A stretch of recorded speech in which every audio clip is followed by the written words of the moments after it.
Buenas noches a todos, todas y todes.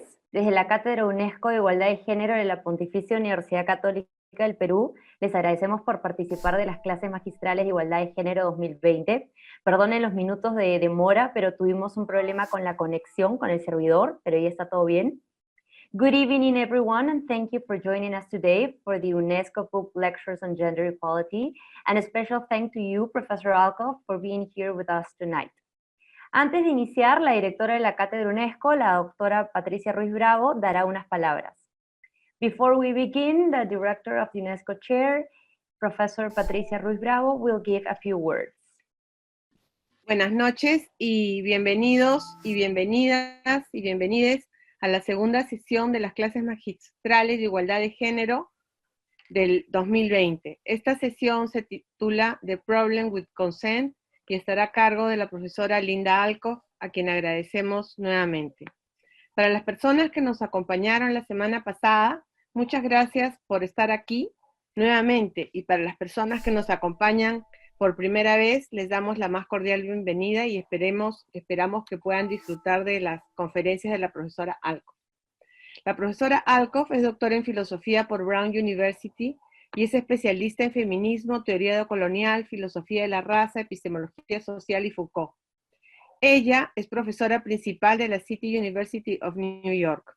Dentro de sus publicaciones destaca su último libro, Violación y Resistencia, entendiendo las complejidades de la violación sexual, publicado en el 2018. Además, también los artículos El inconsciente colonial de la teoría crítica y Filosofía y práctica filosófica, el eurocentrismo como epistemología de la ignorancia. Thank you very much to Professor Alcoff. It is a pleasure to have you here with us tonight. Thank you so much. I wish I could be there with you, but this has been very interesting for me. I really enjoyed last week's question and answer session. The questions were really excellent and wide-ranging, and they made me think. So I look forward to tonight. My topic for tonight is the problem of consent. And this is the main way in which sexual violence has been defined, only starting really in the 20th century in most countries. And it has been a very important reform, changing the way that rape is defined in many countries around the world. The move to define rape and sexual assault as non-consensual sex has helped to recognize that women have a right to say yes, as well as the right to say no, that women's agency in our sexual lives should be protected. Before consent became the focus point of laws, as I'll talk about tonight, women's consent was considered irrelevant. The issue for the courts was generally whether sex occurred outside of wedlock, outside of marriage, and whether the man had agreed to marry her. So there was no space in legal proceedings to acknowledge women's rights in regard to having choice in their sexual lives. Women as a class were grouped in the same way as children today who are considered below the age of consent. We don't consider children as having the right to consent because we don't consider them capable of consenting. And women were viewed in the same way in the past. So today, consent has become the primary goal and standard for activists around the world. And there's some debate about how to define it, whether to require affirmative consent or to allow implied consent or implicit consent. And I'll talk about that a little bit. But the key issue is in assessing whether or not a sexual violation has occurred is to establish whether or not there was consent. In the European Union, there are still many countries that do not define rape in terms of consent and that allow consent to be set aside in some cases. For example, within marriage, sometimes consent can be set aside, or for cognitively disabled people, consent is still sometimes set aside. And there's a lot of differences between countries and sometimes within countries, like within the United States, about the age of consent. The average is something like 13, but it goes from 9 to 17, so there's a lot of variation. But the dominant effort among reform groups, as I've said, is to expand the role that consent plays in defining sexual violence around the world. So in this talk, I want to give a little history of the consent laws, how they did improve upon previous laws, but how they're also limited in their achievements. For more than 2 decades now, a number of feminist philosophers have been exploring the limitations of consent. And I'm going to review for you their criticisms, add some of my own, and suggest a way forward. The point of the critique of consent is to argue that it is insufficient as a way to conceptualize sexual justice. It's not to argue that consent has no role to play. It's to argue that consent isn't sufficient by itself to define sexual justice. The issue of consent, I want to stress here, is not simply about what concept will work best in court. That's an important question, but that's not what I want to focus on. So before I turn to the topic of consent, let me say a word about the relation with the carceral system or prison system. Some activists today around the world are arguing, and especially in the United States, because we have the largest number of prisons of any country in the world, of prisoners of any country in the world, that the anti-rape movement needs to stop relying so heavily on the carceral system or criminal justice system as the solution to rape. And one strong reason for this is the fact that there are so many rapes in prison. There are over 200,000 rapes in prison each year in Los Estados Unidos. The striking thing about these numbers is that it may be the case that if you add up the numbers of rapes in prison, there may be more men than women who are raped each year in certain places if we take into account the rapes that occur within prison. So the prison can't be a solution to the problem when it is exacerbating the problem. People are coming out of prison more traumatized and less capable of taking care of themselves. What's important to understand in the latest research is that the persistence of the problem of rape in prison it's not a natural byproduct of prison conditions. It's an intentional outcome of prison management. The fact is that prison authorities use rape, usually perpetrated by prison workers. It's usually the guards who are the rapists more often than other prisoners, but also rape by other prisoners. But they use it as a means to manage populations. So they not only excuse the rapes that occur, but sometimes they instigate these rapes. There are variations around the world over the demand for more state policing of rape. Feminists in Mexico and Argentina, for example, generally direct their demands at the state to try to get the state to begin to keep statistics and to reform legal procedures, as well as structural conditions that excuse or instigate rape. Because the state has been so negligent and also complicit in the high incidence of rape, activists in those countries have demanded that the state take responsibility and be held accountable. This is not true every other country. In Germany, for example, some feminist groups have worked to avoid involving the state, especially when perpetrators are refugees and non-European and have historically been receiving harsh differential treatment in the courts. So here I simply want to note 2 points about consent in this regard. First, what I'm going to talk about tonight is not mainly about how consent is used in courts, but also how the concept of consent and our practices of consent inform broad publics about the nature of sexual justice.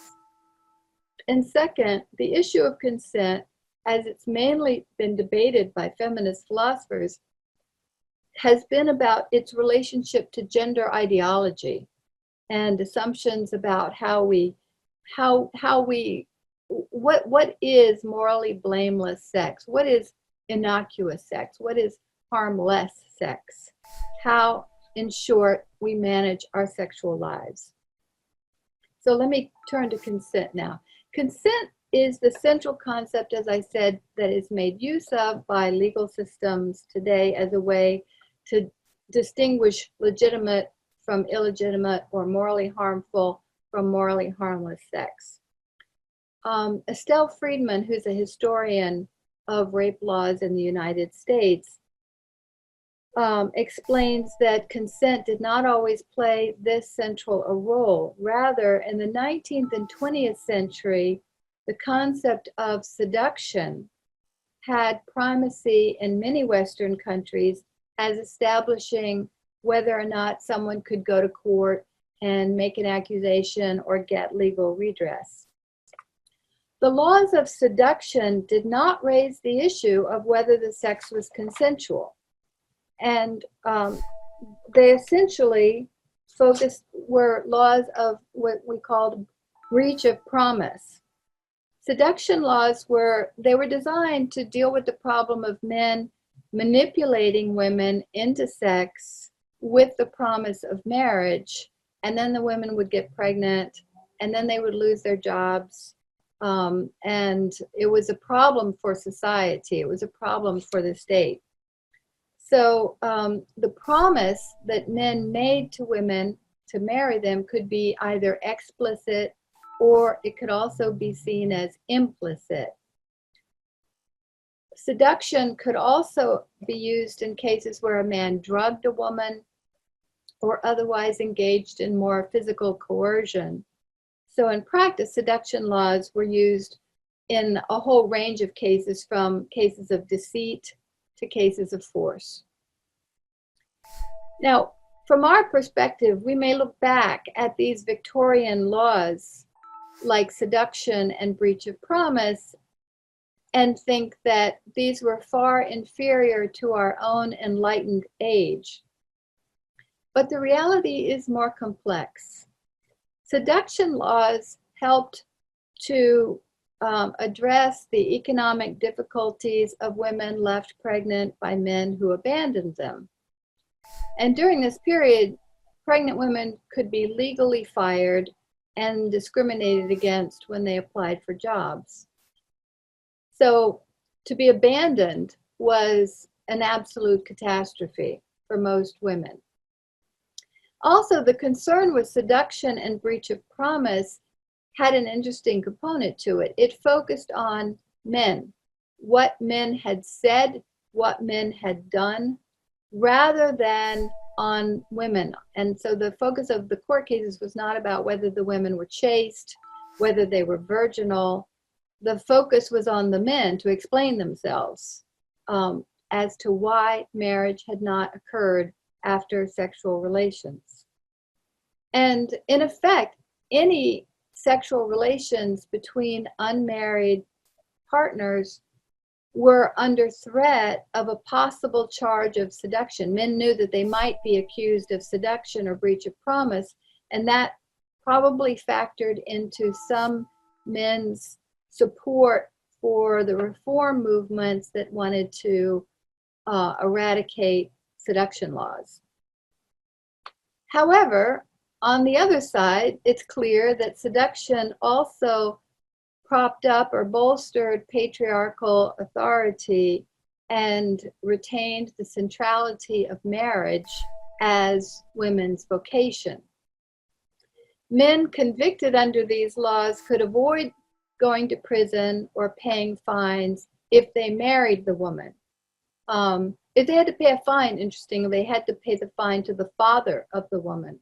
But they could avoid all of that if they married her, and if they married her, they could leave the next week and not be subject to prison. So forced marriage was not a foolproof way of guaranteeing support. So feminists launched a movement in the United States and some other countries to overturn seduction laws with laws based on consent, and they saw this as a liberal reform that would recognize women's right to sexual autonomy and not simply in fair economic transactions over women's bodies. Many seductions also avoided, it's important to know that many seductions also came about because of rape avoidance strategies on the part of women. Women gave in to pressure to have sex in order to avoid a violent rape, in order to avoid getting beaten, in order to avoid the loss of a job or some other undesirable outcome for them. And the court, of course, didn't care why women gave in. The issue was just that sex had occurred outside of marriage. So what's important here is that consent was not a concern, but consent was no more reliable than seduction as a way to challenge gender norms and laws that supported heterosexual coercion. So as the political theorist Carol Pateman and others have argued, consent is a concept that was imported from liberal contract theories with a certain amount of problematic baggage when you take contract concepts and then you apply contracts to sex. Contracts involve a transaction or a promise. For example, the promise to deliver a service or a set of goods. And contracts for services also have a temporal dimension. They range over a specified period of time. So if we take consent to be like a contract, it can then be understood as a commitment to perform an act or deliver a good, in this case a service, either now or at some future point. Today, there are now apps that you can get on your phone that establish whether or not you consent. So you get together with a person, and before sex, you are asked or you ask them to record your consent on the app, and thus you provide a kind of documentation that can avoid later charges. And with the use of such apps, consent does become identical to a contract or a promise that you are accountable for. However, in relation to sex, I can commit to perform, but I cannot, of course, commit to sustain a desire or a mood. Commitments can promise desire, but they can't really guarantee that desire will remain through a temporal period. So contractual approaches to sex involve a kind of consent to alienation or to the potential of alienation. It's an alienation from one's own body, from one's feelings and preferences, because desire can rise or fall. And this can confer a problem. It can confer on the person who receives the consent the dangerous idea that they are owed sex and that they have been wronged if it was not delivered. So there's a former sex worker, Rachel Moran from Ireland, who has written a book about this, and she argues that consent laws ignore the constrained options within which choices are often actually made. And she says that for herself, she was a sex worker for a number of years. She was very poor and she was homeless.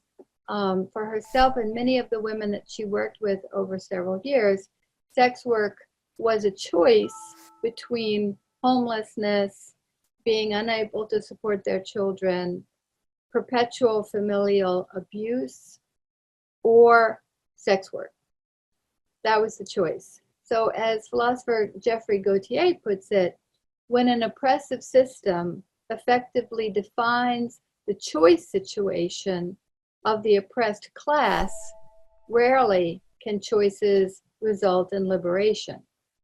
So Gautier thinks that women in general are, like all workers, under conditions of capitalism, that is generally forced to bargain within unfavorable conditions, within a choice structure that they have no control over.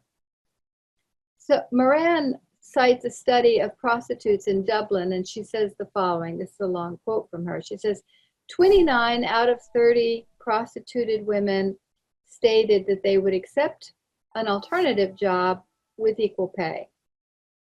The authors of this study noted that the single person who did not agree with that statement appeared to be under the influence of some substance at the time of the interview. That sounds about right to me, given everything I've seen in prostitution. The survival strategies of defiance and denial were most commonly practiced by those who were so injured by prostitution as to have to block out their reality with alcohol and other mind-altering drugs, and I certainly remember my younger self among them, unquote. So what Moran is saying is that sex workers engaged in forced choices may try to protect themselves psychologically by asserting the validity of their consent, despite the fact that all of the other alternatives they have are very unappealing. They would rather avoid viewing themselves as victims. And so they create a kind of bravura, a bluff that overemphasizes their agency and makes daily life livable. Now, I don't think Moran's analysis applies to all sex workers, right? So that's not the point here. I think there's a lot of variety in the conditions of sex work in different places. But the point is that focusing only on consent conceals what should be the real issue of concern, which is the choice structure or the set of realistic alternatives that anybody actually has in any given condition. Consent by itself is not a reliable indicator of desire. It can be manipulated under all too common conditions of constrained options. So when we put our singular focus on consent, we actually make it more difficult to discern sexual violations that are occurring, or sexual abuse, or the exploitation of people. Normative heterosexual sex, or conventional heterosexual sex, even outside of transactional relations such as sex work, assume that men ask and women answer. So it's usually women who are expected to give or withhold their consent. As Anne Cahill puts it, the naturally superior, active, and sexually aggressive male makes an initiative or offers a contract to which a naturally subordinate, passive woman consents, unquote. So as we know, normative or conventional feminine comportment involves receptivity. So there continues to be a litany of derogatory terms and pathologizing theories about women who resist, who say no, who hold out, who tease. And this can pressure women who want to be viewed as feminine or want to be viewed as accommodating to the needs of others. Maybe they want to be viewed as caring. I'll give you an example. I often tell this story in my feminist philosophy classes about an incident that happened in a nightclub when I was out with a couple of girlfriends. This was many years ago. A man came up to us in the nightclub and he asked us to dance one by one, and we each politely declined with a smile and explained to him that we were there just to hang out with our friends.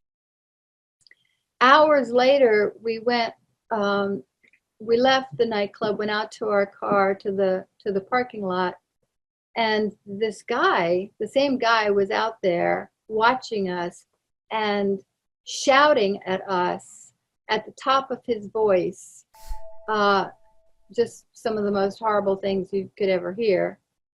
And the intensity of the response really took us by surprise because it seemed so totally inappropriate. But we had obviously gone against his idea about normative feminine behavior. And when I tell this story, many of my female students all tell me similar stories. So in the context of normative heterosexual interactions today, just as in the era of seduction laws, consent may really only signify resignation, motivated to avoid a hassle, and it may not signify sexual desire or will. So a number of feminist philosophers argue that consent is gendered. Certainly in the way it's interpreted and operationalized on the ground, it is gendered. In fact, our ubiquitous reliance on women's consent as the dependable criterion for establishing what is morally harmless sex may be a symptom of our problematic gender norms. The exclusive focus on consent fails to challenge conventional gender roles in which the man asks and the woman answers. And the focus on consent helps to secure this scenario as normative. Consent is also problematic because its contractual implications are phenomenologically unsuited to the domain of sexuality. As a contract or a promise, consent ranges over a specified time frame, as I said earlier, but a verbal consent cannot ensure that my state of arousal or desire will continue unabated over the contracted period.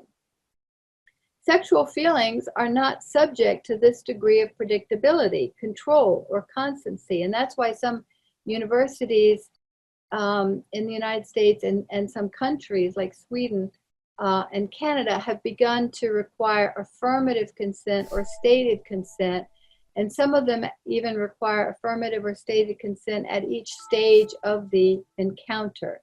And that's a requirement that a number of comedians have made a lot of funny comedy about it, and you can imagine a lot of good comedy can be made of this. The etymological origin of the word consent, however, means feeling with or feeling together. Consentir, conseguir, both in French and Spanish and in English. You have this, I think it's more obvious in Spanish that it's intended to mean feeling with. While asking repeatedly for consent in the midst of sex does suggest comedy, the requirement is attempting to ensure that the process involves something like just this kind of interactive, intersubjective engagement in which each partner stays attuned to the emotional state and the experience of the others or other.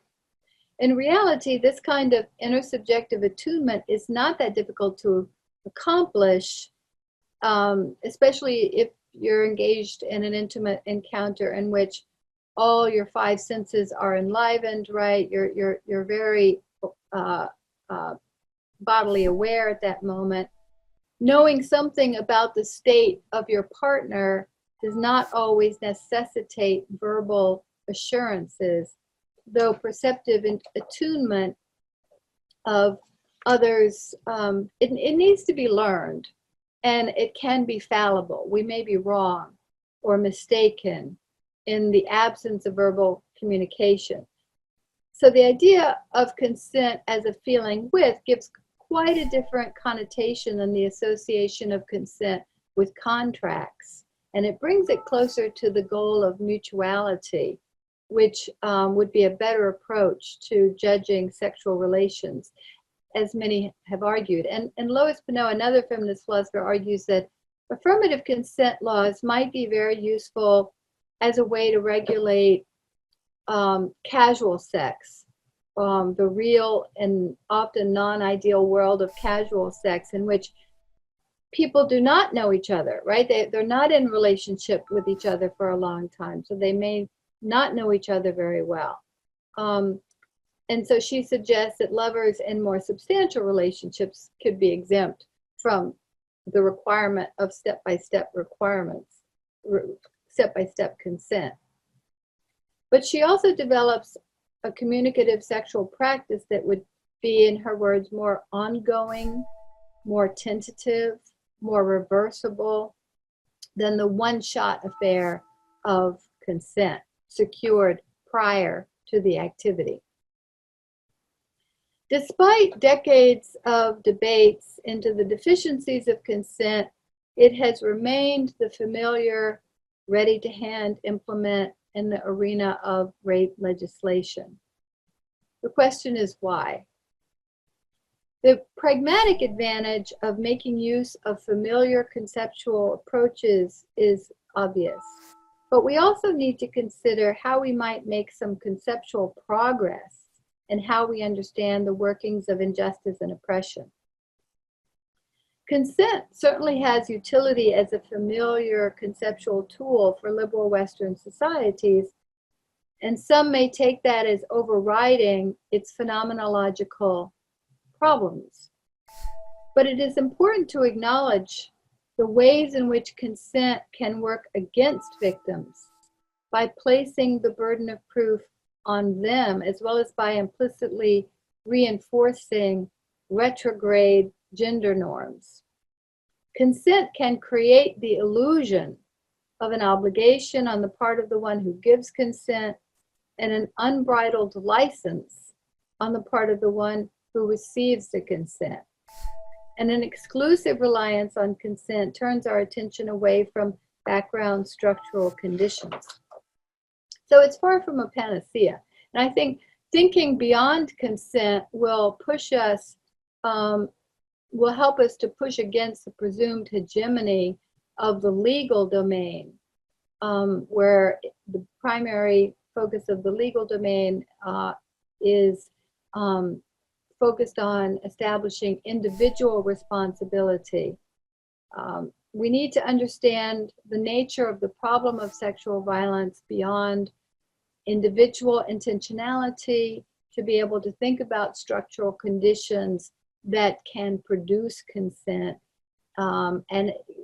These are not reducible to the individual intentions of any particular person.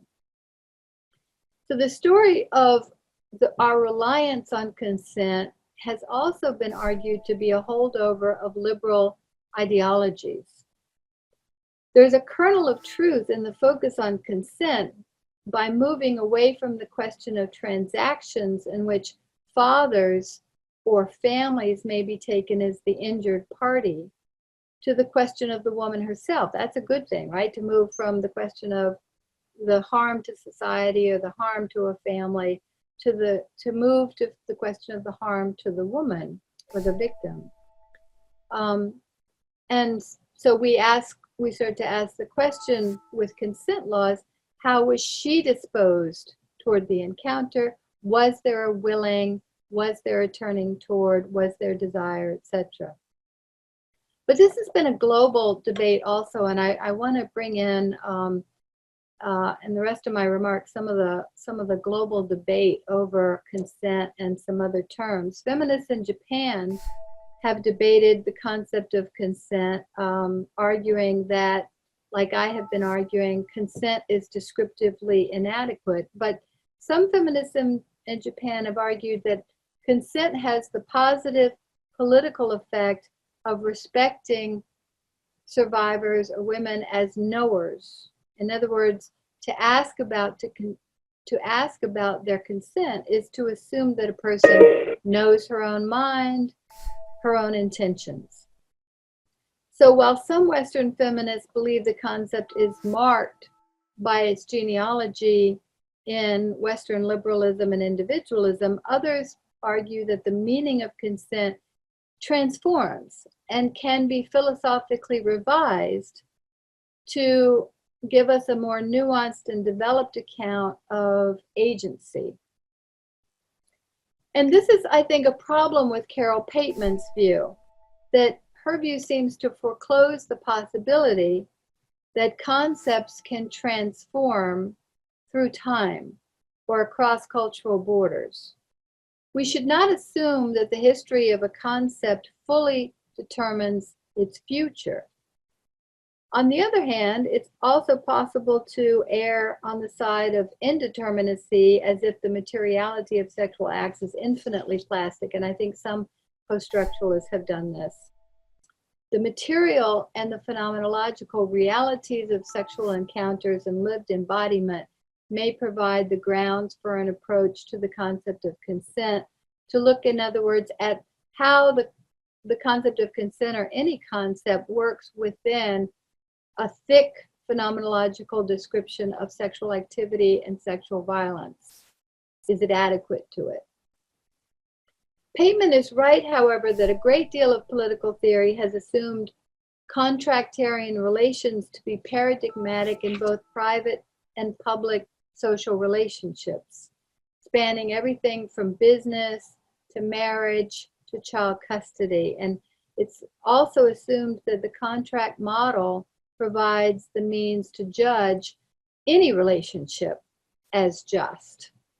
But much of our lives are not driven by overt contracts, right? Taking contract models as the paradigm of social relationships in order to settle the non-contractual arenas of social life is a little bizarre, as Pateman points out, as if social life is nothing but contract all the way down. So here I want to do a little comparative conceptual analysis in a global context. If we want to think about how to advance transnational agendas for reducing sexual violence, we need to consider the ways in which concepts have local meanings rather than global meanings. The meaning and operational applications of concepts will depend on their historical legacies, their current connotations, and the related ideas operating in the culture. For example, in the United States, where you have the ideologies of excessive individualism and libertarian approaches to freedom, this can really overdetermine the way in which consent is understood, which has the effect of overestimating individual agency and underestimating structural conditions. So it may be both impossible and undesirable to try to come up with a set of uniform concepts that will work across the globe. It may be better to take a pluriversal approach with associated terms and dialogue with one another. And I'll give some examples. Another reason for this is that there's some good research in local conditions that shows that whatever the dominant concepts are, they can be used to protect rapists and blame their accusers. For example, in rural India, consent is sometimes defined with a very high bar, as having very vigorous requirements when families are opposed to their daughter's marriage to a boy from another ethnic group or caste. If the girl is young or if she is emotional, the family can report her as incapable of making rational consent. On the other hand, consent is interpreted as having very low standards when the family wants to marry a daughter to someone she is not inclined toward. So the concept of honor, which I want to turn to next, is also similarly variable in its utility. So we shouldn't assume that we can solve problems of gender violence at the conceptual level. It's always a struggle at the level of social movements. And mainly here, I'm talking to my own cohort of philosophers and theorists who sometimes think if we get the theory right, we can solve the social problem. The theories can always be misused, misapplied. So let me compare in this vein the concept of consent with the concept of honor a little bit. The concept of honor societies is often kind of a synonym for pre-modern, traditional, and thus less developed society. And we need to put this prejudice aside and interrogate it so that we can more productively compare the terms. So, so just to recap on the history of consent, Pateman argues that it has been interpreted in terms of contracts because of its actual intellectual legacy in English property laws and the disputes over the rights of labor. In the 17th century, English philosophers such as Locke, Smith, Turgot, and Kant, and others were debating the justice of wage labor and whether the newly landless workers could be understood to be freely choosing to work for wages. John Locke argued against Turgot that wage labor can be classified as free because the worker is contracting out their labor power. On his view, labor power is a form of property that an individual can sell and others can buy. This idea, the political fiction of property in the person, assumes that there's no limits on the property in the person that can be contracted out. So I can bargain over my own physical personhood in a contractual agreement. Free labor was distinguishable from slave labor precisely over its ability to bargain and consent to contracts over the uses to which one's physical labor may be put. But as other theorists pointed out at the time and still today, property in the person cannot be contracted out in the absence of the owner, right? Because the person and the labor power are housed in the same embodiment. Personhood is not materially distinguishable from the body. This begins to reveal the phenomenological difficulties with applying the concept of consent to sexuality. Western feminists have used, and especially in the United States, have used this kind of language a lot, that we want control over our bodies, we want control over how, when, and with whom we express our sexuality. This kind of language is used a lot in relationship to demands for personal rights, individual autonomy, and bodily integrity. And the same ideas are operative in the idea that women have the right to choose, that we should control our own bodies. So the phrasing really reminds you of Locke's idea that the personhood of woman is a rights-bearing individual who can make choices regarding and bargain over their physical selves. So we are the persons who consent, our bodies simply comply. So there's a separation between personhood and embodiment, but this rhetoric is also problematic to the extent it implies an ideal model of human relations in which human beings make volitional or voluntary choices over all aspects of their interactions and relationships.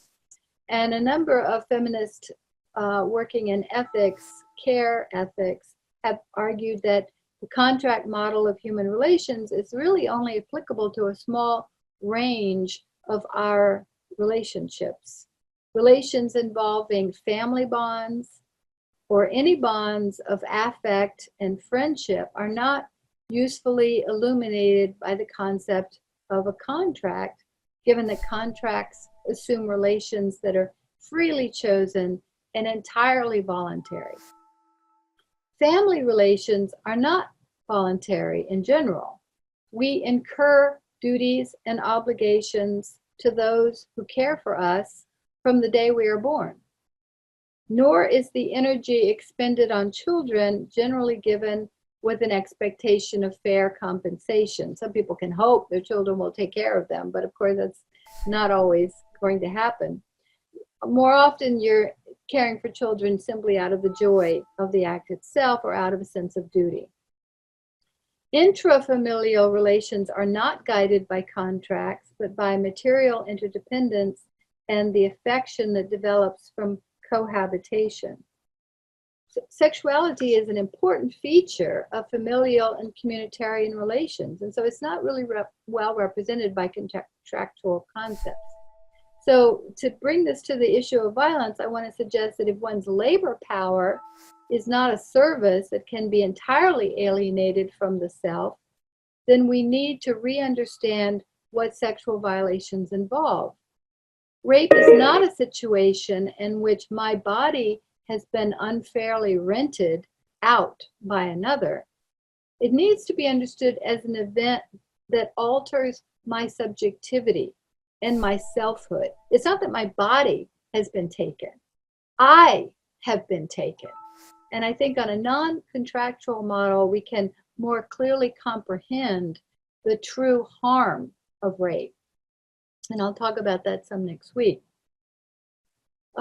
Here, I want to just make a contrast in this last section with the concept of honor as a way to expand our imagination and our conceptual repertoire in regard to the concepts that can best capture aspects of human experience. The concept of honor is, of course, very controversial.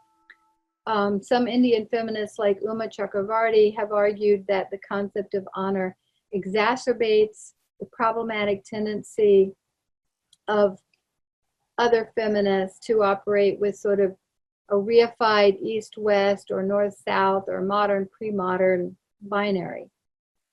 Along with its problematic effects in the global arena of discourse, the concept of honor crime can create problems at the local level because it can be used to excuse a crime, even a murder, or mitigate a sentence.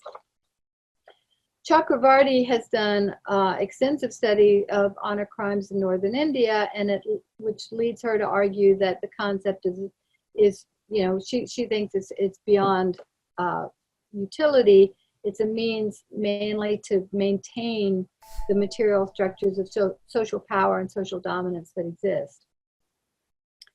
But others don't entirely agree. The fact that this concept of honor has such power in some communities is itself an interesting fact that contrasts with the utility of concepts about temporary insanity or crimes of passion that are more often used in our hemisphere to mitigate punishment. So the point of contrast I want to make here is sort of a discursive one. The contrast between the ways in which violence against women is characterized between different places. This does not in itself establish a causal contrast that might explain the violence against women. That violence is so widespread. Nonetheless, there is an important discursive contrast that we might note between very individualized, contract-based consent models and what we might call communitarian, status-based models. Communitarian models, which would include honor here, invoke ideas about intersubjective obligations. the basic differences between categories of persons based often on age, and the ways in which sexual acts and relations affect and even constitute social personhood and political rights. These status-based concepts assume, for example, that children and adults are not interchangeable, that adults have certain obligations to children, that the presence of consent by the child cannot render null and void. Though it is often the honor of the victim and her family that is purported to be altered in an act of violence, there's also a widespread view that victimizing children or other vulnerable groups is a highly dishonorable way to conduct oneself, that there's something about such crimes as sexual violence that exceeds crimes of burglary or bank robbing and attaches a kind of moral stigma to the person who engages in it. So I'm trying to suggest here that there's a discursive shift from consent-based to virtue-based moral judgments. The onus is on all community members not merely to obtain consent, but also to cultivate the specific virtues that will guide one's judgment and actions.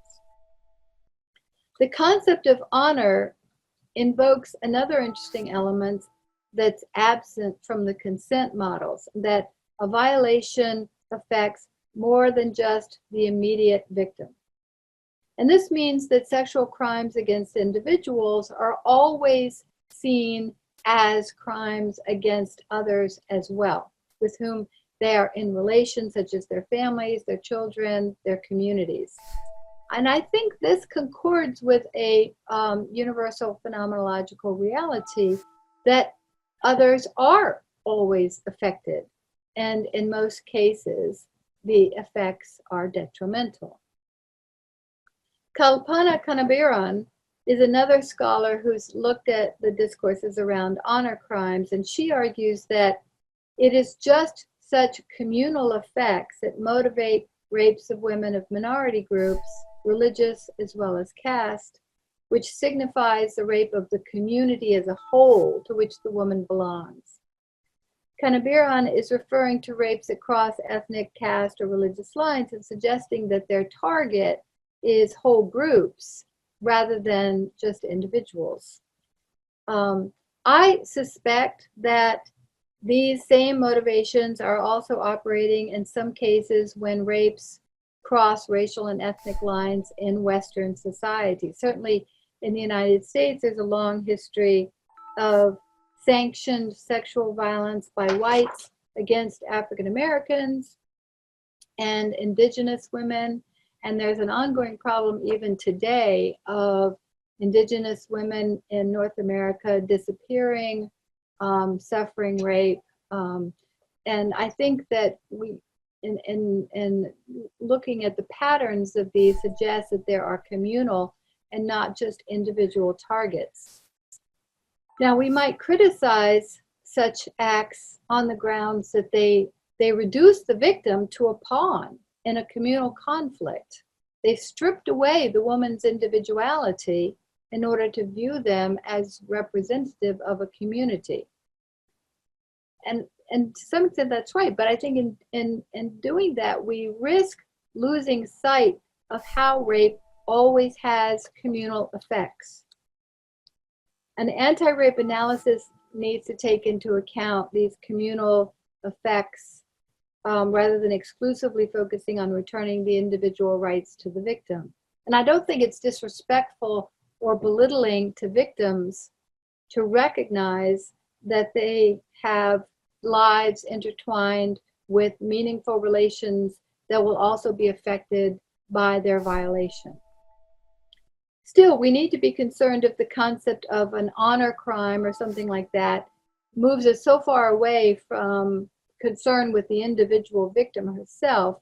All we're concerned about is the effect on her family or others. Kwame Anthony Appiah, another philosopher originally from Ghana, has tried to make a case for honor as a positive motivating force that has played a key role in social justice movements, including the struggle to end the practices of dueling, Chinese foot binding, and slavery. And he makes his case by working through these historical examples in which reform activists made effective use of ideas about national shame and honor to call for social change. Appiah's argument is a refreshing change from modernist Eurocentric tendency to dismiss honor entirely as a pre-modern value that's no longer operative in secular and rational societies.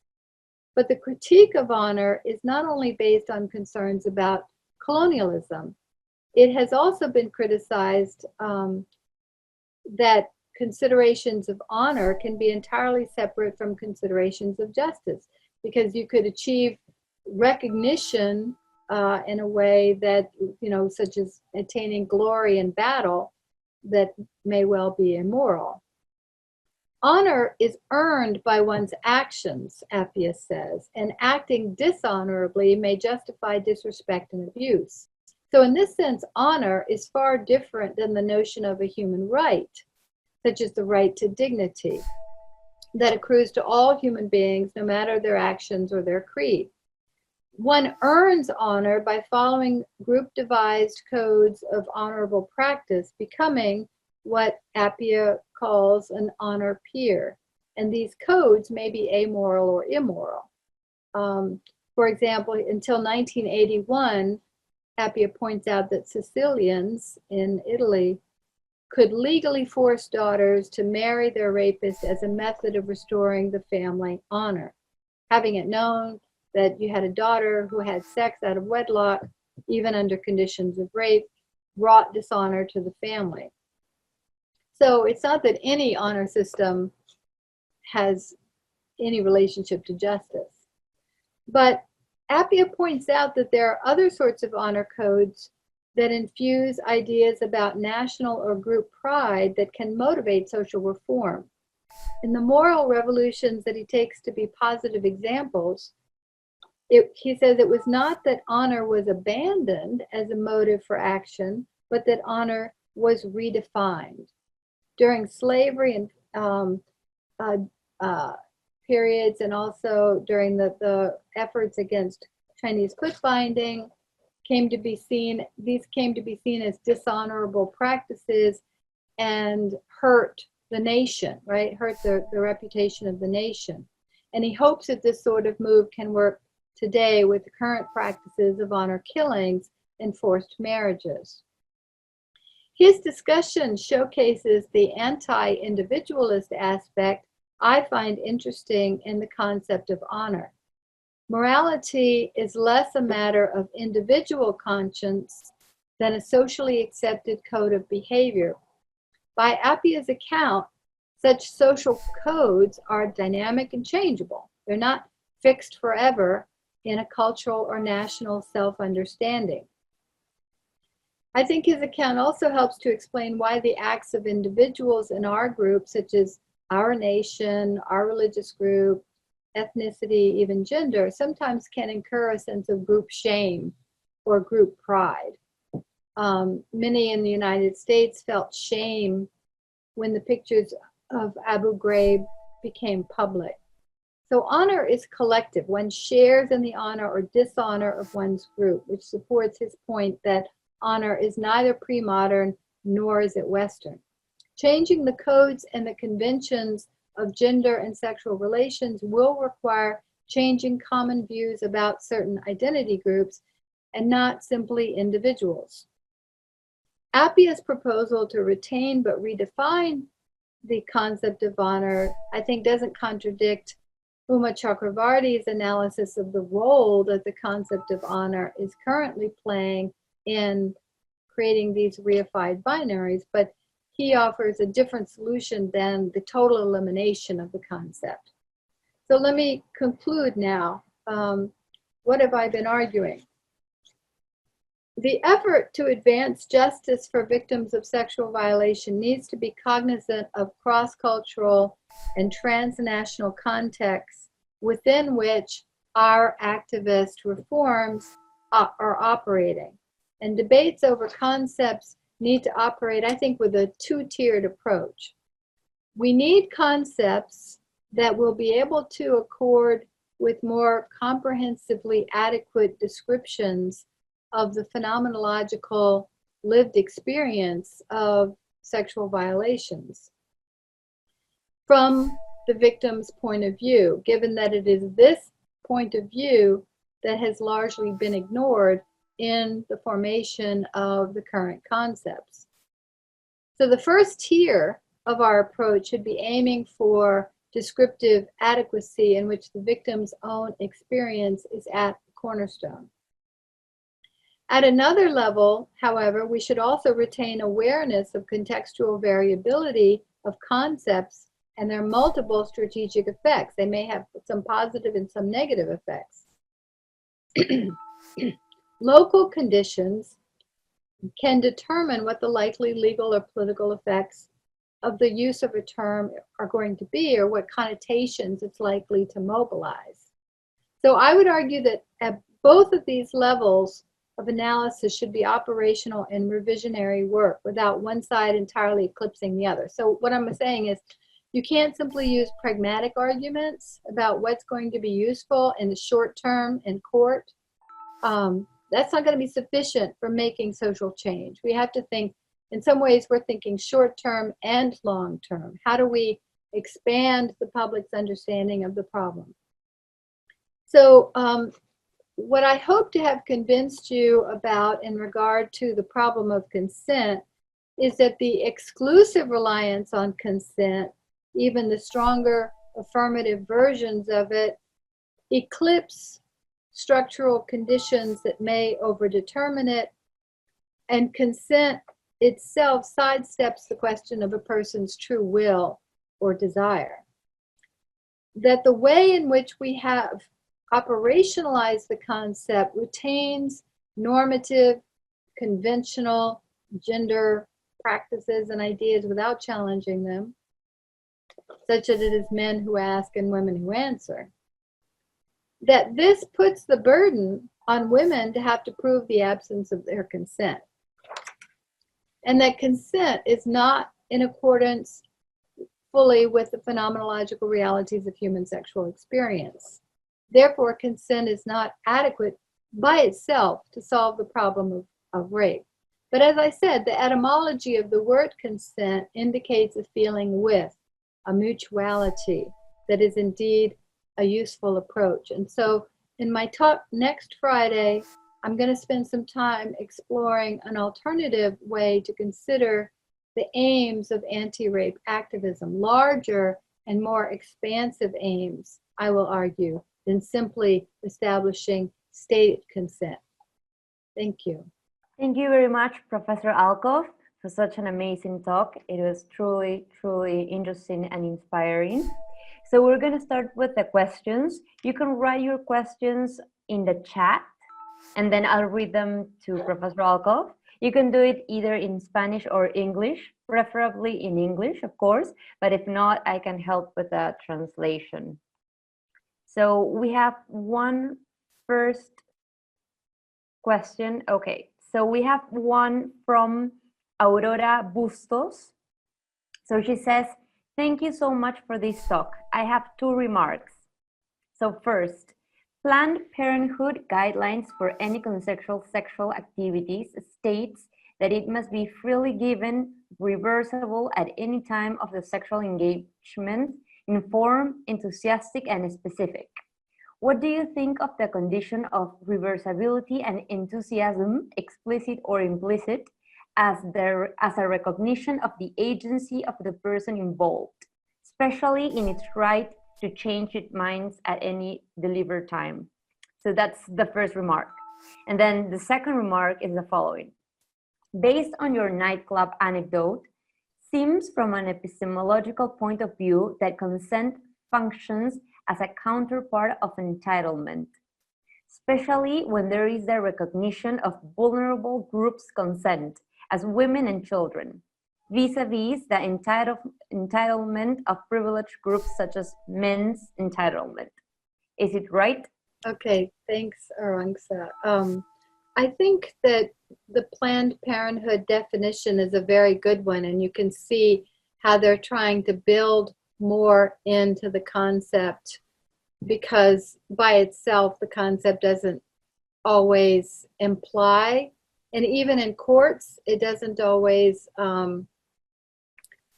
get interpreted fully in the way that Planned Parenthood. So Planned Parenthood is obviously a feminist organization that's trying to expand and also to clarify what are we after when we're after consent, right? Why are we even concerned with consent? Because we're trying to think about the desire and the will and the authentic, autonomous choice of all parties. But here's, I think, something that's still missing, and that is, where do desires come from? Where does our will come from? Are we in our kind of societies beset by so much commodity capitalism and consumption and all kinds of discourses?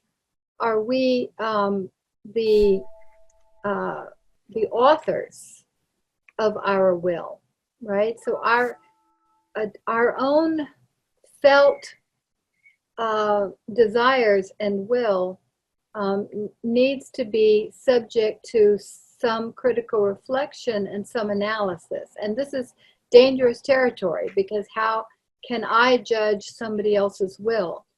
That's what a lot of times conservatives do. But I think we have to be realistic about the possibility that the articulation of even an authentic, enthusiastic consent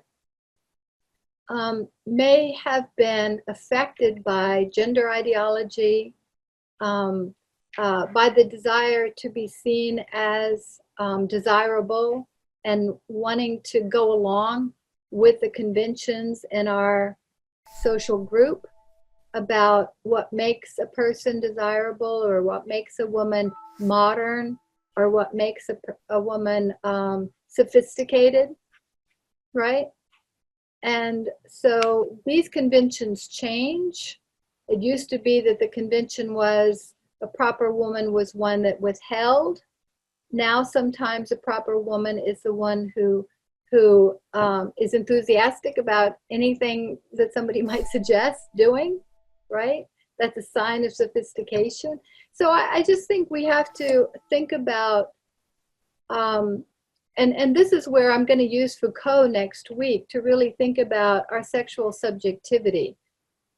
That's, I think, is taking a step back from before consent occurs and even before desire occurs, that rather than naturalizing desire, right, rather than taking desire outside of social conditions and assuming that our desires and our will are the product of autonomy, are examples of autonomy. I know I was saying throughout this paper that we're constantly, what we really want to know that consent doesn't give us is desire and will. But in another section of the paper I'm going to give next week, desire and will also can be insufficient as a means to fully understand how our sexuality has been influenced and formed under certain conditions that may involve patriarchy or gender assumptions of a certain sort. So I think the Planned Parenthood definition is great. It's an advance beyond simple ideas about consent. And I don't expect Planned Parenthood to take up the question of sexual subjectivity. They're looking for a pragmatic definition. I understand that. But I think as theorists, we need to be open to thinking beyond what is pragmatically useful in courts today or in, you know, creating policy today, and really think about what are we after? And we have to be open to the possibility that gender systems have had an impact on desire and even things like sexual arousal, right? Why is arousal in so many societies today connected to violence? Why are so many movies, you know, make the connection between a sexual woman and an axe murderer coming down? So you have your adrenaline, right? The movie producers know that when the axe murderer is running down the hall, your adrenaline goes up, and that increases your sexual excitement, right? When you see the beautiful person on the screen. So you get both. You get the adrenaline from the fear, and you get the adrenaline feeding the sexual excitement. So this association, we have a very strong association between violence and sexuality. And we know that it's a huge problem in many parts of the world, including the one I'm speaking from right now.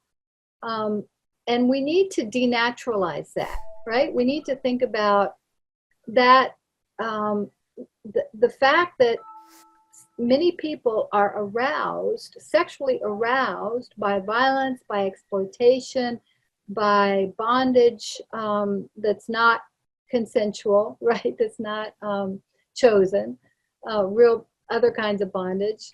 Where does that desire, that arousal, and it's physical, right? It's a physical feeling. People are aroused by violence. But should we assume that that indicates a natural fact about human sexuality? I don't think we have the evidence to claim that at this point. So we need to put desire and put the will and put sexual arousal all in the box of critical analysis. And that's what I think the consent laws don't do and perhaps cannot do, but that somebody needs to, right? Somebody needs to be pushing beyond even enthusiastic consent to think about how have our arousal patterns in our diverse cultures been created? Who's making the choices of the movie scripts and the books and the advertising images that are helping to create our desire patterns from early ages? So that's the first point. The second point was, it was a question about, what was the second question? Ron said it was about...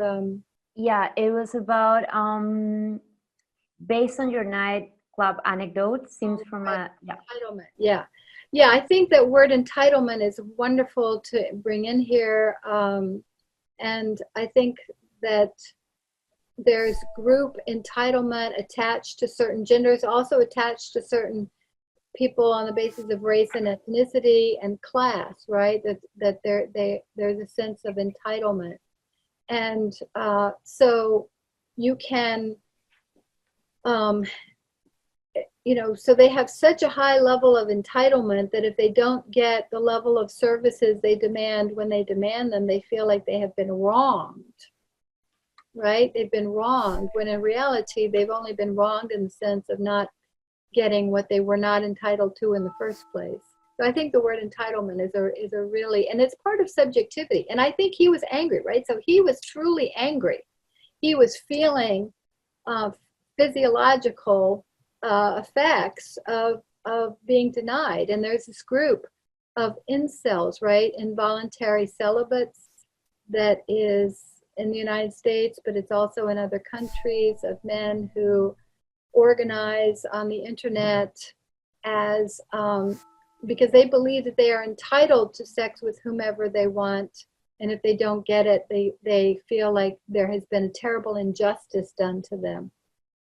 So that the entitlement is an affect, it is part of a subjectivity, and it's also socially created. Thank you very much. We have another question. Okay, so we have Rubiela Gaspar. Good night, Professor Alcoff. As you mentioned, in many countries, the age of consent is from 13 years old, which is fine because it avoids criminalizing sexual relations between adolescents.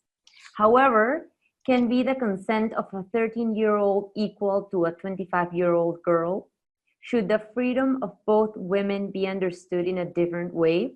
Especially thinking in relationships of power, for example, sexual harassment from a man of 30 years to a teenager.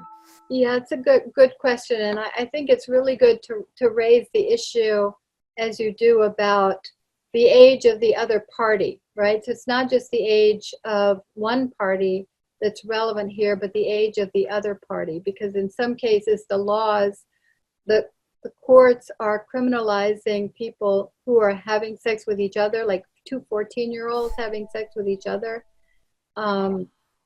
passing pictures, naked pictures of themselves on their phones to each other has become a criminal act of trafficking in pornographic images, and a 14-year-old boy can be prosecuted and put into the carceral system for this.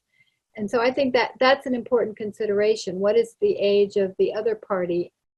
But I think the other thing I would say is that we need to be open to the possibility that there's not a universal around what the age should be, because different societies do things very differently. In some societies, younger people have economic independence at earlier ages than in other societies, and having economic independence, I think, is very important in being able to navigate your sexual life. But I think 13 myself is too young. But you know, there are, I think it's possible for teenagers to make good, informed, rational decisions. It may be possible for 16-year-olds to make informed, rational decisions, for example, about their sexual lives. We often make it harder rather than easier for 16-year-olds to make such decisions. But there is, beyond the social conditions of adolescence, and there's some good social history done of this, of the different conditions of adolescence around the world, beyond the social conditions that impact levels of maturity and independence and autonomy possibilities, there's still the physical, right? There's still the issue of hormones and puberty, which affects the brain and affects you know, the physical system. So I think it's not entirely malleable to cultural and social conditions. I think the age of consent also needs to take into account physical conditions. And if you go under puberty, obviously there are serious difficulties about whether or not a child who has not even reached puberty has the capacity to imagine future repercussions of the choices that they make today. Many psychologists think they don't have that capacity to project the repercussions of their choices and decisions far into the future. So I think there are some aspects of the issue of age that you know, that will probably be universal, even though there may be some variation. Thank you very much. So we have another question from Martha Karina Gamarra. So she says, your club anecdote, it is very common in mostly women. However, the fueling of property and right while a man acts manly is a behavior that is being approved and taught in Latin America as part of the social behavior that we're trying to point out. Yeah, that's her comment. Yeah. I agree. I know it's not just in Latin America, though. It's very much here, but there are some cultures that seem to associate masculinity with a certain amount of aggression. And the other side of this is that non-aggressive males are disciplined and chastised and socially ostracized. So there's pressure on males to conform to certain normative models of gender performance. Okay, thank you. So now we have another question from Omar Kichua. So he says, certainly this is an issue that feminism must address, but it also seems like a subject that men's studies must take on too, taking into account that it is an act perpetrated by man and a patriarchal mentality. So do you think that men's studies or studies on masculinities play a role or an important role on this subject? Yes, in some ways, they've done some of the critical work, some of the most critical work, because I do think that having the first person experience of being acculturated as a masculine person within certain kinds of societies, that first person experience is invaluable in understanding how it works and what the downside is, what the cost is to them, right? And not just what the cost is to women. So there's been so much really good work. Michael Kimmel, who is my colleague here in New York and who lives in my neighborhood, has written a huge amount of work. He's a sociologist on men's studies, and he's looked at sexual violence. But there's a lot of very good work on, and you know, it's also important because there is so much rape that men experience in prison and in some other institutional situations. And there are specific challenges to addressing rape of men that are different from the challenges that are addressing rape of women. Men or boys may be unable to come forward because of the fear of homosexuality or the fear of being seen as a gay person. They may have specific difficulties in coming forward or making an accusation because of specific male gendered conventions, right? So we can't just have a uniform sort of understanding of how rape occurs, what its effects are, what are the obstacles that we have to overcome in order to reduce it. There are specific conditions for men that are in some ways the same and in some ways different from the ones that women experience. So men's studies is critically important, I think, in this area. But we need to talk to each other, right? It's not that men's studies analysis of rape can work completely separate from the feminist and women's analysis of rape, or vice versa. There needs to be communication between the two. Okay, thank you very much. Now we have a comment and a question from Thais Lopez Espinosa. So she says, thank you very much for such an informative talk. Knowing that women's structure of choices is always constrained by plenty of factors, both material as well as those stemming from gender socialization and cultural discourses on sexuality, can we ever think of sexual encounters in which consent is freely given? What conditions should we meet? Yeah, that's another big debate, actually. Catherine McKinnon is infamous for having said, some people say that no heterosexual sex is based on an autonomous free choice. And I think what she's saying is that all sex is operating within this larger patriarchal environment, which is true. but I think she's my disagreement with Catherine McKinnon is just that I think she's a little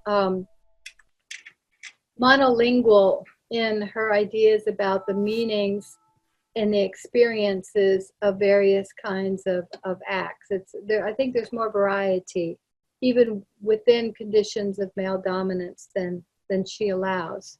So I think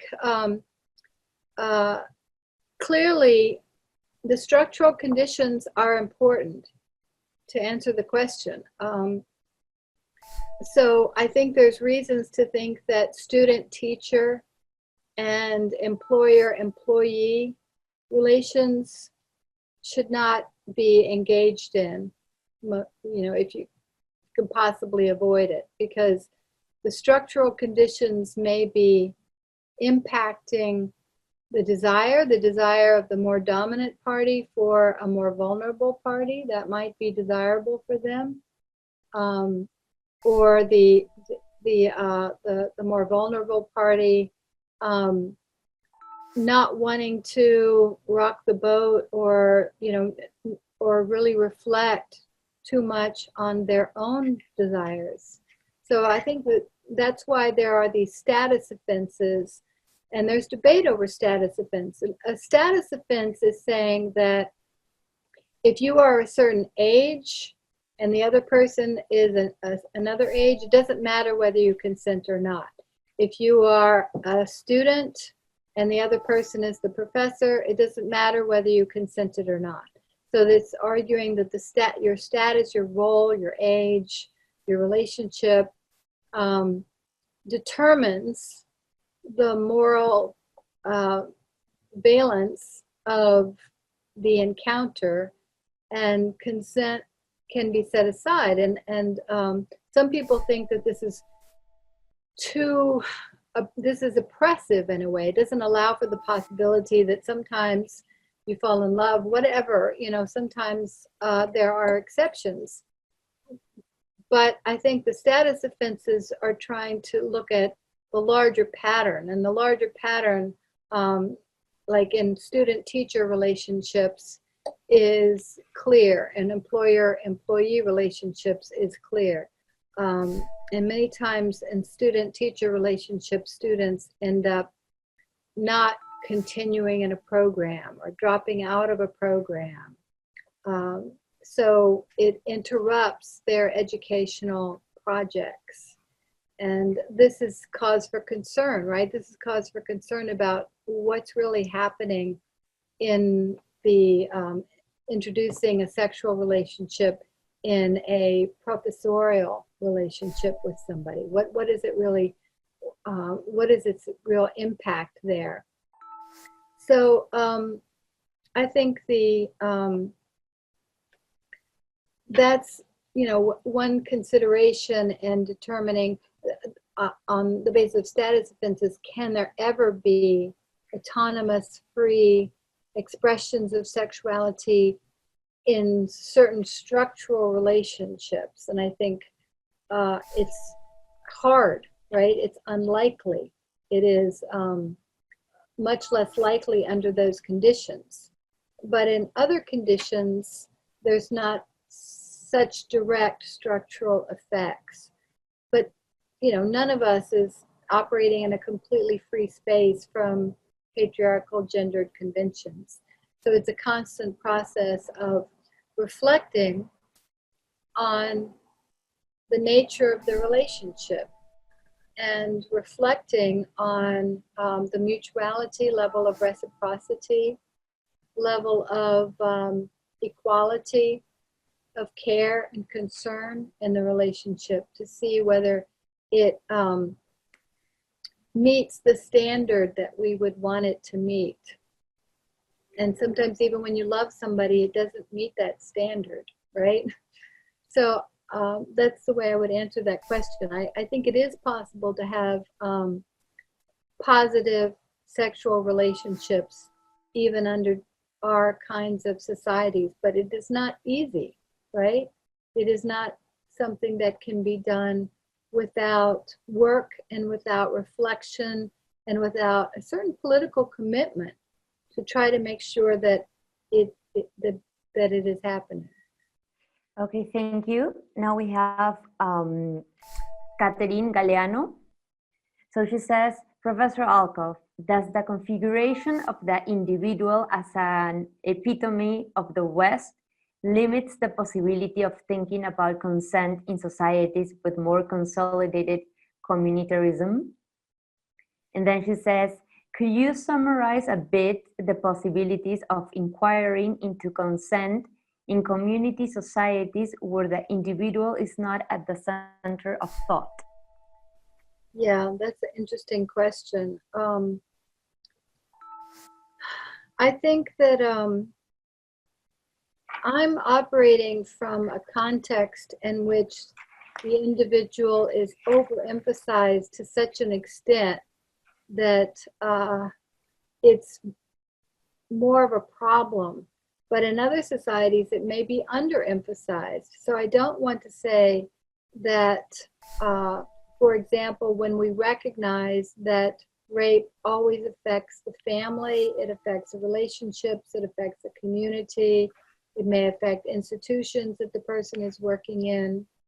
And so we sort of enlarge our focus of the harm, right? We enlarge our focus of the effects on all the different parties that may be impacted by a rape or a sexual abuse or sexual harassment, that we don't lose sight of the special position that the individual victim is in, right? That there's a specific embodied intensity to being the target of sexual violence that is still distinct from its larger communal effects.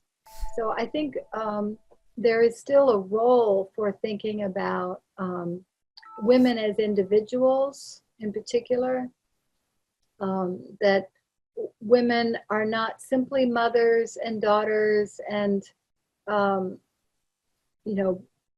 contributing members of communities and families, but also individuals. So the issue is we sort of swing between two pendulums.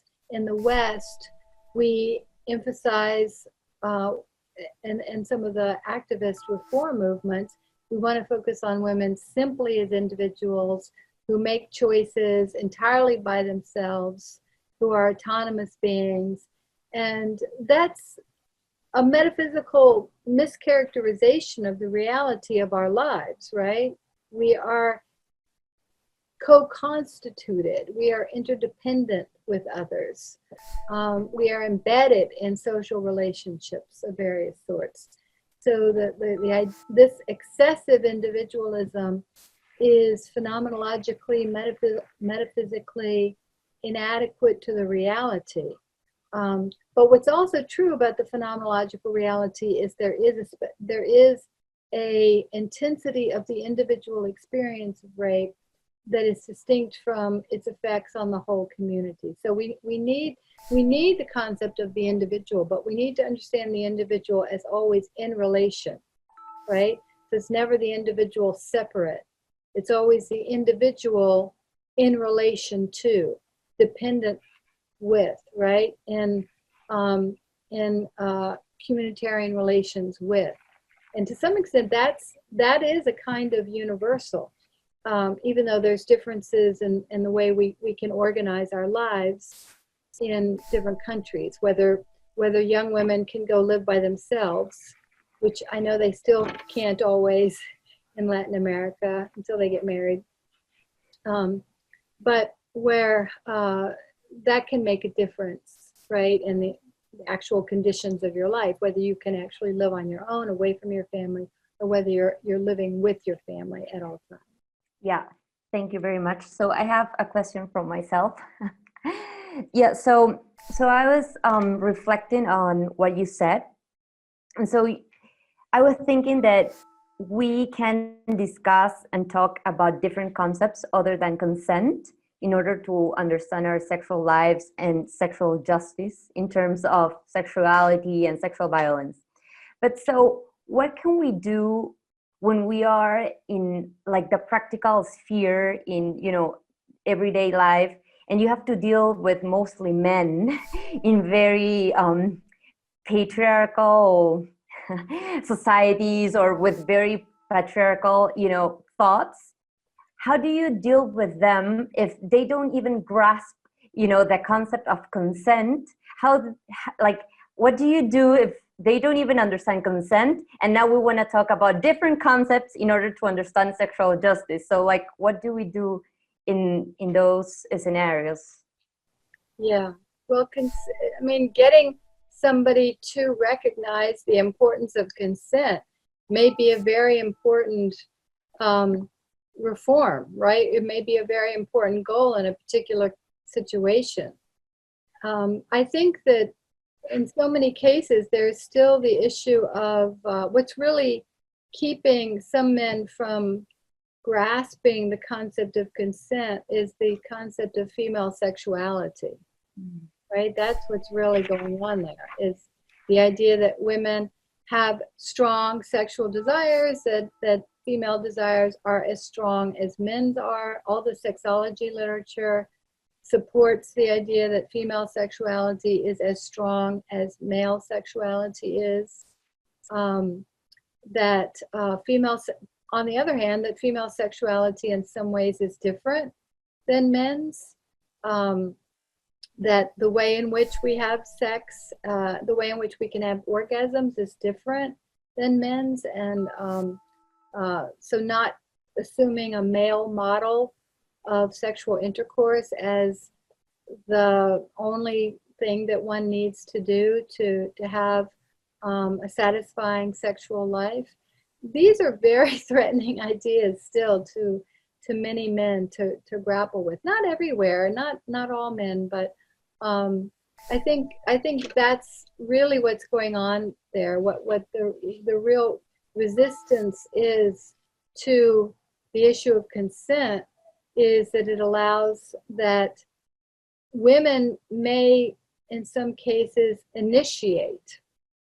It's not just that men initiate and women have to be receptive, but that women may initiate and men may be the recipient of the gaze or the object of the gaze, you know, and that concept.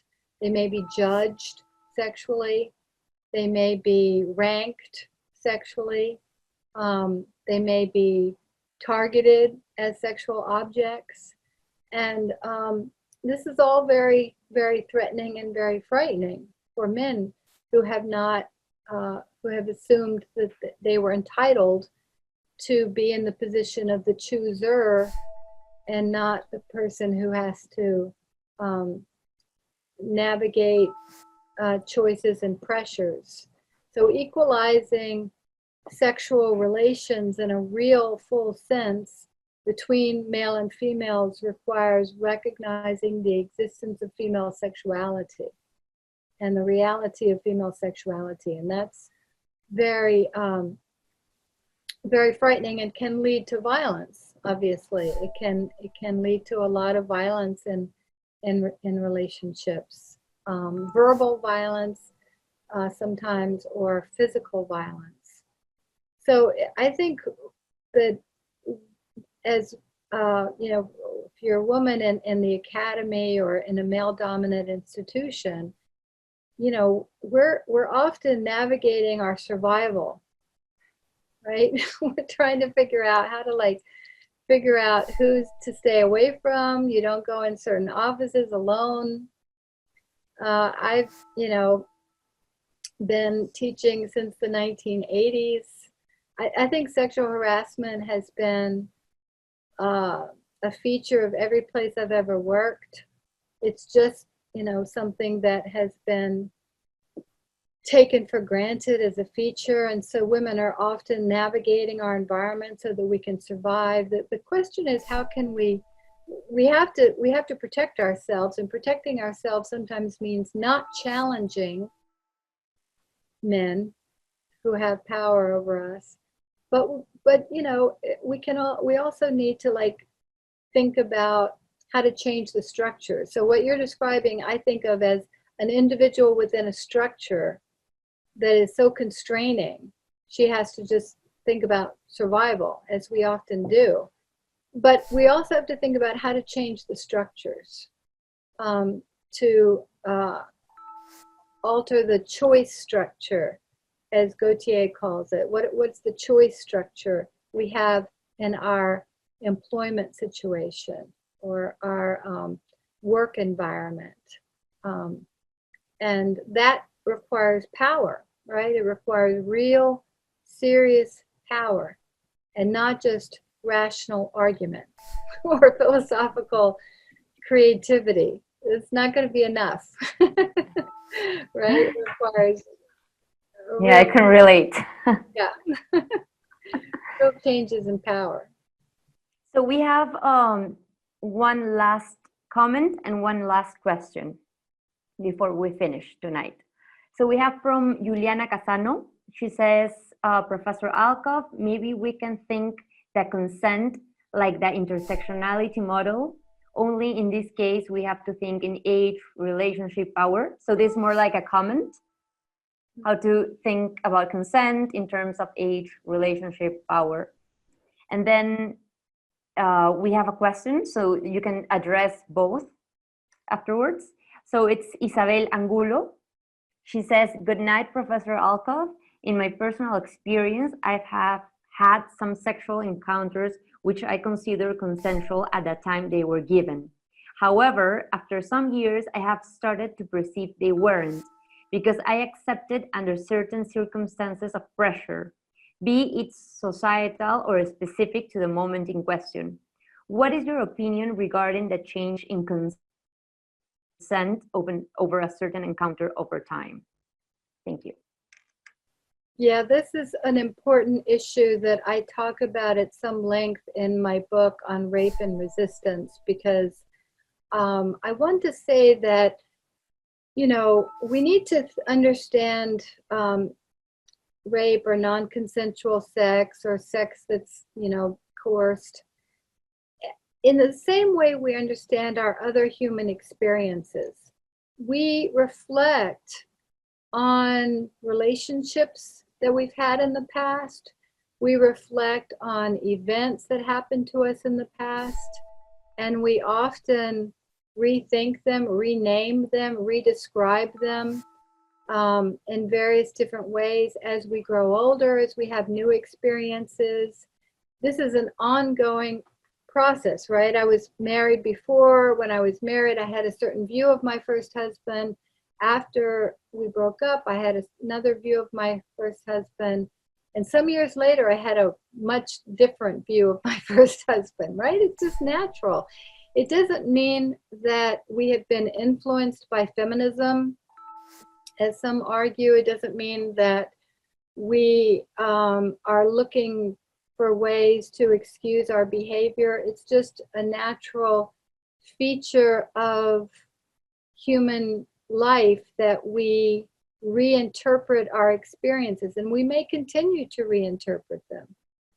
And I think it's really important to think about this in relationship to rape, because in the courts, a victim is supposed to be able to name and describe what happened to her immediately afterward, and the way in which she names and describes it is supposed to never change for the rest of her life, right? And if it does change, it's because she's lying. Maybe she's lying to herself, or she's lying to others, or she's been unduly influenced by others. And the bar of credibility for especially women who make accusations is very, very high. And part of what's required to establish your credibility is an absolute consistency in the way in which you describe the events of your life. But that's unrealistic. It's very unrealistic. It may be that, you know,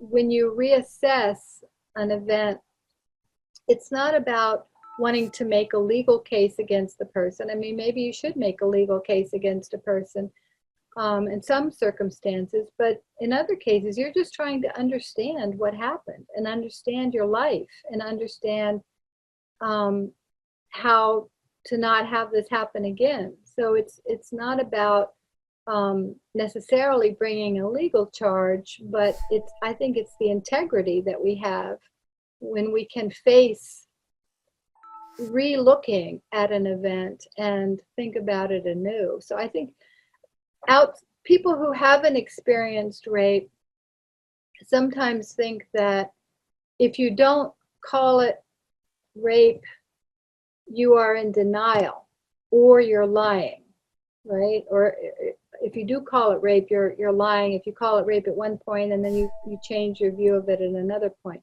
But the reality is that victims need time, and they need supportive listeners who can help us to come to terms with what happened and to come to our own way of naming it and our own way of understanding it. And beyond the issue of the courts, this is very important for making social change, right? So that we come to our own understanding of our lives and not be forced into using certain terms or certain names, by either side. But I wrote a piece for this for a British magazine earlier this year on the issue of inconsistency, because inconsistency is used routinely. It's the number one mechanism that's used in the courts to discredit accusers. If they can find out that on email somewhere some years ago you described the event in a different way than you're describing it in court today, then you are branded as a liar and this is a false accusation, and it can really destroy your life. So inconsistency should not be a criteria of judging adequacy. Inconsistency can be a sign of intellectual integrity, of moral integrity, right? When you change your view because you have reflected, you've gotten more information, you've had more experiences, and you've come to a different determination. It's painful. It's painful when you, I've lived through this. I mean, it's painful when you reassess somebody in your life who you thought perhaps was a positive relationship, and you have to reassess them and reassess yourself, and you may blame yourself. I mean, all kinds of things can happen, but it's important to let yourself reflect and let yourself change your view, and then see where that takes you. See where that takes you to a better understanding of it. Okay, so I think those are all the questions and the comments. So I want to thank everyone for the comments, for the questions, for being here tonight, for their time. I want to thank Professor Alcoff so much for her talk, for her time too, for being here. It has been a pleasure and an honor. I want to remind everyone that we have the third and last lecture next Friday. So next Friday, October 9th, 9 de octubre, at 6 p.m. Peruvian time, we will have the last lecture called Transforming Our Sexual Lives. So you are all invited to join us next Friday for the last session. I also want to thank Professor Patricia Ruiz Bravo, the director of UNESCO Chair, that's also here. So I want to ask if anyone wants to say something or make a comment, maybe Professor Alcoff, before we close. Again, wonderful, difficult questions. I know I don't answer them all completely, but you've got my brain going, so I really appreciate it. Okay, fantastic. So thank you very much and see you next Friday. Thank you, Arangsa. Thank you. Bye.